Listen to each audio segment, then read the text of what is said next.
Hey guys, good morning. Today is Wednesday, April 3rd. Today I want to talk about my females and sort of how I kind of get them ready for the breeding season, rough sizes that I have them at when I start pairing them up. But first I wanted to give a quick reminder to you guys. I have about 24 hours left in a few of the auctions that I have up. I have a pastel 100% het sunset male that's ready to breed, 800 grams. Got him from Mike Wilbanks last year. Haven't used them. His auction's at like 35 bucks right now. So, I mean, you're probably going to be able to nab this guy for like 100 bucks, 150 bucks, I would assume, by the time it's done. That's a really good deal for him. I also have something in my Black Axanthic Hypopide project, and I have a pair of cave-dwelling rat snakes, a breeding pair of them, and I think they're like 500 bucks or so right now. I'm hoping they get up over $1,000, but it's a breeding pair of adult snakes, so those are really cool as well. They should, all three of those auctions, I think, end tomorrow, which is Thursday morning, probably around 9 or 10 o'clock in the morning Eastern time. So take a look at those auctions. But I had quite a few people ask me about, how do you know when is the right time to pair a snake? How do you get your females ready for the season? And, as I'm checking here for tubs, checking for locks, I don't see one here, as you can see. There's no there's no set way of saying yes, this is the right time, or no, this isn't the right time or the wrong time. Basically, as you can see, this is my Confusion combo male, double het DG clown that doesn't pair up with anybody. He's giving me a bad year, but this male, who's actually a lot smaller than him, is locking up with everybody. So these females, let's pull out this female here. She's about, I would say, 1,600 grams or so, and I actually had to move her up into one of these bigger tubs. Get a wider zoom here. She's about the size that I would probably prefer to start pairing up females. From my experience, and we'll weigh her. She's a pastel inchy DG clown. Yeah, she's about almost 1,600 grams. Every time she eats a meal, usually if it's a rat, I mean, she's gaining 100 grams or so at this point, if that's what she's choosing to eat. So 1,500 grams or so is where I typically start to pair up these females. When you are smaller than that, you have a higher likelihood of having bad clutches and it causing negative effects on the females. And I can kind of give you an example of that over here. So my Black Axanthic girls that I bred last year, this girl here was an absolute pig. I think she laid a 6-egg clutch, and she went back on food immediately. She's probably ready to breed again at this point. And this girl, she's been kind of iffier with food, but she was a little bigger when she bred as well. And she did eat this week. She ate an ASF. But she's at least putting weight back on at a decent clip. However, this girl, while she is eating again, she was a pickier eater going into the breeding season. And she's the one who just laid a clutch of all slugs for me about a month ago. The clutch was a complete disaster. It was my last chance of Black Axanthic stuff for the year. It really kind of crushed the beginning of the season this year for me. And you can't really afford to have those sorts of clutches because, I lost, I think she laid 7 eggs and they're all slugs, and the male was a proven breeder. It was the same male that I bred these 2 females to, and all the eggs were bad, whereas I don't think either one of these females had bad clutches. Now, again, she was a consistent eater. She was inconsistent. And so I decided, you know what, she was up over that 1,500 mark, which is what I like to pair at, but she was still not eating consistently. That was like basically like fat reserve she had from, a few months back when she was eating on a regular basis. She just stopped eating completely up to the point where I started pairing her, and I probably should have started pairing her a little earlier. But then she ended up having just a whole clutch of bad eggs. So it's a female. It's very female dependent. It's very dependent on the pairing and whether or not they're getting a good fertilization. This girl here, she's a 3,000 gram granite pied. she was paired up to 2 different males, both of which were proven breeders. None of either one of those males, they all had perfectly healthy clutches with the other females they bred to. She laid a clutch, again, where every single egg was bad, and she laid I think 8 eggs, 10 eggs, and they were all bad. And this was either at the end of 23 or the beginning of 24.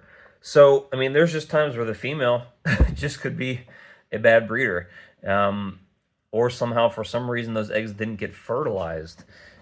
Let me see what else we can pull up here. What other females do we got? This girl, I have been breeding her for an entire year. She eats weekly. She's been paired to proven breeders. I'm actually going to start pairing her up to the male that I had over here, my Super OD YB Fire Clown Pied male, to see if pairing up with a different male actually helps her to go. But as you can see, I have 6 confirmed locks here since last year. Her follicle size is still at 12, and she's just not getting anywhere. And she was bred to a proven male that had 4 or 5 clutches for me last year. So as far as preparation for these girls go, all you can do is feed them as you normally would. And you're just basically trying to pack the weight on these females the best you can. Once they get to that 1,500 gram range or so, maybe even a tiny bit before that, that's when you start pairing them up. The issues I have seen with pairing them up before they get to a size I'm comfortable with is they can go off food. And it's the same thing with males.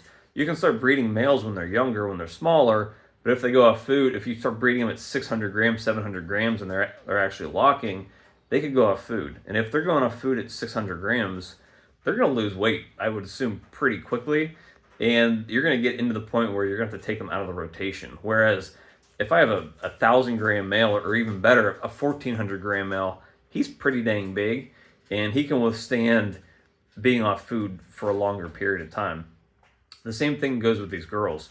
If you start them off at 1,200, hoping that they start pairing up and that kind of kicks in a feeding response and they start feeding more and more and more as their follicles are building, you're hoping for that. I haven't really tested that out specifically because I typically wait until they're 1,500 grams or so to start pairing.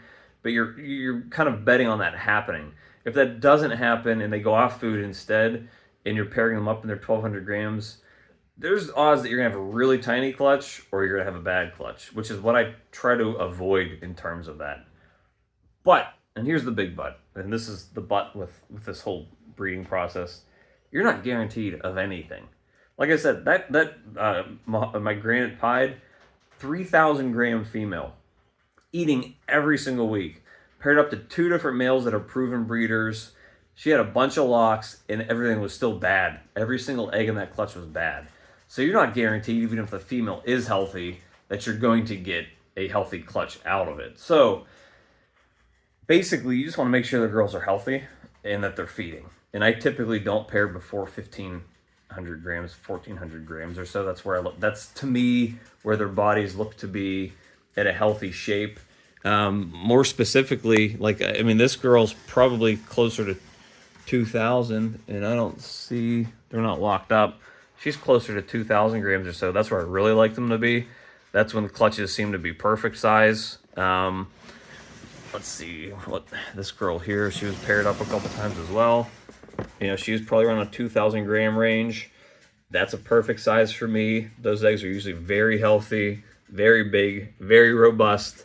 Let's see, who else we got? Let's see.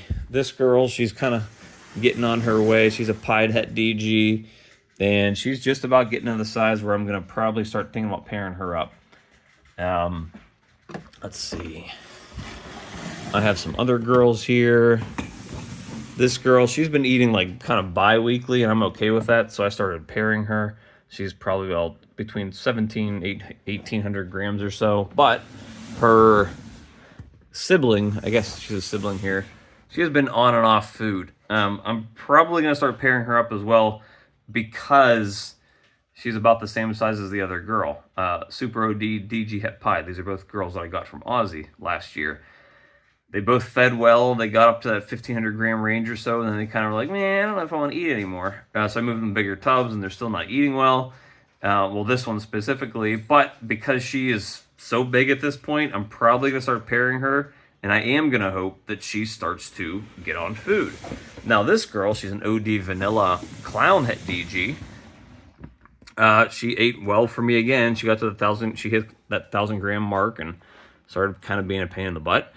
And then I moved her up in this bigger tub. She started eating kind of randomly again. I started pairing her, and she's been eating every single week since that happened. So, you know, she's packing on weight for sure. She's, judging by her girth there, she's probably 2,000 grams, but her follicle size is at 11. So to me, you know, I keep this chart here. I usually pair them around 12, 19, and 25. That's like information that Bob Vu gave out on a podcast I saw. So she was at 11, so I wanted to get her paired up. She's at 5. She's at 5 as well. So I did actually start putting a male in there to see if it helps the follicle size start growing, to get up a little higher.